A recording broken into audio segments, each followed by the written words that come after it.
안녕하십니까. 월간조선 권세진 기자입니다. 제가 이번 월간조선 8월호에서 보수 원로 정치인들을 만난 이야기를 좀 기사로 썼는데요. 그중 오늘은 보수의 아이콘이라고 불리는 김용갑 전 의원, 전 총무처 장관 인터뷰 내용을 좀 소개해드리려고 합니다. 육사 출신인 이제 김용갑 전 장관은 안기부 기획조정실장을 지냈고 50 때는 청와대 민정수석을 했습니다. 그 노태우 정권에서는 총무처 장관 지냈고 그 후로 이제 국회의원으로 변신해서 삼선까지 했죠. 국가보안법 수호에 앞장서서 이제 보수의 아이콘 막 이렇게 불리기도 했는데요. 삼선을 끝으로 이제 국회의원은 후배들에게 이제 기회를 줘야 한다면서 정계 은퇴를 선언했습니다. 불출마를 선언했고요. 박근혜 전 대통령에게 자문을 하는 원로그룹이 있었죠. 7인회라고. 그 중에 일원이기도 했습니다. 그러니까 한동안 잘 보이지 않던 이분을 찾아서 이제 내년 대선 앞두고 보수가 나아갈 길에 대해서 좀 이야기를 들어봤는데요. 이분이 인터뷰에 응한 이유는 이랬습니다. 요즘 주변에서 자신을 자꾸 찾는다는 겁니다. 뭐 하냐고. 그래서 왜 이런 엄중한 시국에 가만히 있느냐, 의견을 내지 않고 뭐 이렇게 얘기들을 한다는데요. 그 요즘 보수 원로들의 의견이 대체로 좀 비슷합니다. 내년 대선에서 정권 교체하지 못하면 이 나라는 희망이 없다. 뭐 어떤 수단과 노력을 동원해서라도 내년 대선에서는 정권 교체가 돼야 한다. 뭐 이런 얘기들을 많이 하고 있습니다. 그러다 보니 이제 원로들 중에서도 누구를 돕자, 누가 괜찮냐, 뭐 이런 얘기가 많이 나온다고 하네요. 그러니까 원래 김용갑 전 장관은 좀 거침없이 말을 잘하는 걸로 좀 유명했죠. 이분은 이제 그 서슬퍼런 전두환 대통령 때 이제 청와대에서 대통령한테 대드는 되게 유일한 수석이었다고 합니다. 이분이 이제 대선을 앞두고 좀 목소리를 이제 저희한테 들려줬는데요. 주제는 이렇습니다. 이번에야말로 무조건 정권 교체를 해야 되기 때문에 보수가 한마음 한뜻으로 단일 후보를 확실하게 밀어줘야 된다는 겁니다. 그러니까 그 과정에서 뭐 이 사람 저 사람 뭐 야권 정치인들에 대해서 뭐 잘못을 지적하면서 뭐 그러지 좀 말고 뭐 이제 뒷다리 붙이지 말라 뭐 이런 얘기들을 많이 했는데요. 뭐 속 시원한 사이다 발언 많이 했습니다. 소개 좀 해드리겠습니다. 일단 이분은 윤석열 전 검찰총장의 정권 교체 가능성을 매우 높게 평가하고 있었습니다. 그러니까 윤 전 총장이 6월 29일에 출마 선언을 했죠. 그러면서 이제 우리 헌법, 지금 6.29 선언으로 만들어진 그 헌법의 자유민주주의, 이걸 강조하지 않았습니까? 근데 이분이, 이 김용갑 전 장관이 6.29 때 청와대 민정수석이었죠. 이 6월 항쟁으로 혼란한 속에서 전두환 대통령과 맞붙어서 6.29 대통령 직선제 관철해야 된다. 이끌어내는데 굉장히 이제 중요한 역할을 했던 인물입니다. 그러다 보니 6.29 이제 헌법에 대해서 굉장한 애정을 갖고 있는데 문재인 대통령 헌법은 안중에도 없고 자신의 이념만 강조하고 있는데 이런 상황에서 윤 전 총장이 정말 올바른 지적을 했다. 김 전 장관이 이렇게 얘기를 했습니다. 그리고 뭐 윤석열 전 총장은 안보와 외교의식 이것도 딱 잘 잡혀 있다. 이렇게 평가를 했죠. 이분은 지금 국민의힘의 상임 고문입니다. 당내 후보보다 왜 윤석열을 더 주목해야 하느냐, 왜 주목하시냐 이렇게 물어봤더니 이렇게 말했습니다. 윤석열 전에는 지지율이나 뭐 이런 여러 이유로 정권 교체를 이제 해나갈 수 있는 인물이 보이지 않아서 다들 굉장히 안타까워하고 있었다는 겁니다. 근데 윤석열이라는 인물이 딱 나타난 거죠. 특히 이제 이분이 윤석열을 주목하는 이유는 제왕적 대통령에게 맞붙어서 의견을 내고 이제 그런 모습이 굉장히 인상적이었고 그랬다고 합니다. 이분 이제 뭐 본인이 대통령한테 이제 대들어봤기 때문에 대통령한테 대드는 것이 얼마나 어려운 일인지, 얼마나 용기를 필요로 하는 일인지 잘 알고 있다고 했습니다. 그래서 이제 윤 전 총장의 그 모습에서 매력을 느꼈던 것 같고요. 다만 근데 이분 얘기는 윤석열 전 총장은 빨리 국민의힘에 하루 빨리 입당해야 한다는 겁니다. 그 왜 이제 이분의 과거를 보면 1992년하고 96년에 두 번 무소속으로 총선에 출마한 적이 있습니다.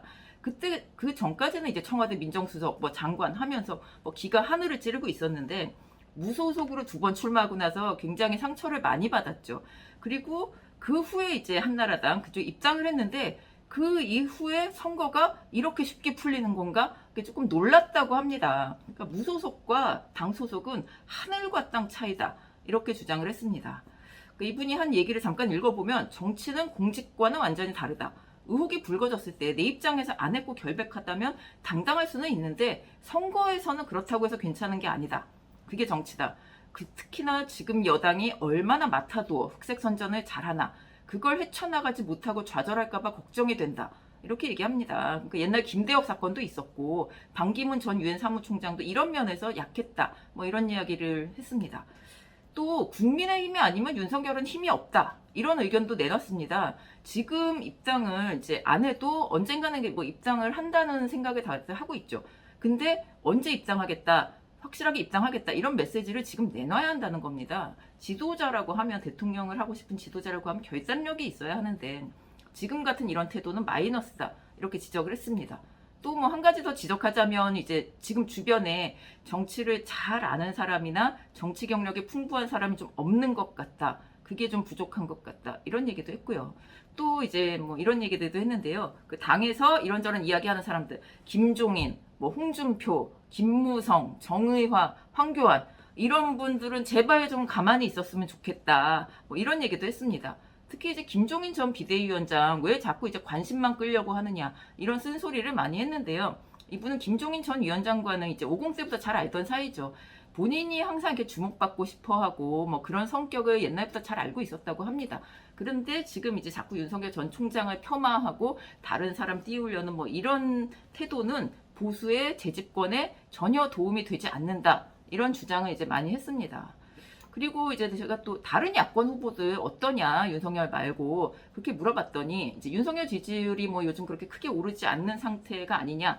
이래서 최재형 전 감사원장 입당했고 요즘 또 이제 기지개를 펴는 김동연 전 경제부총리 뭐 이런 분들은 어떻습니까? 이렇게 물어봤더니 어차피 윤석열만큼의 임팩트가 없기 때문에 보수는 힘을 이제 분산시키지 말고 자꾸 여기저기 분산시키지 말고 하나로 힘을 모아서 오로지 정권 교체에 집중을 해야 한다. 뭐 이렇게 계속 주장을 했습니다.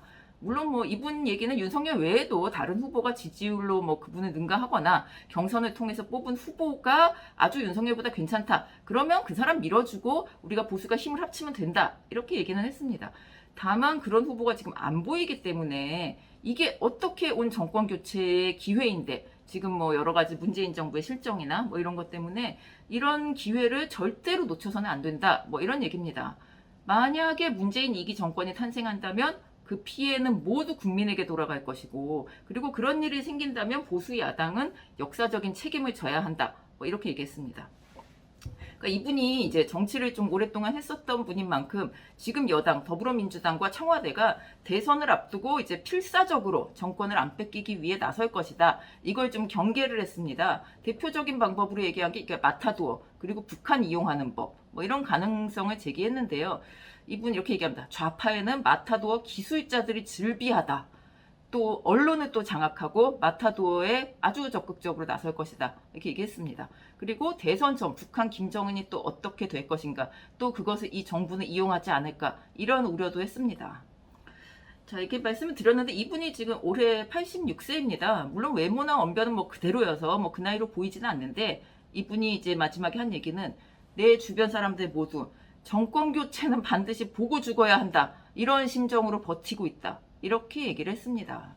뭐 얼마나 이번 대선이 절박한 선거인지 뭐 월간조선 독자님들 많이 아시리라 생각합니다. 오늘 이야기 여기까지입니다. 감사합니다.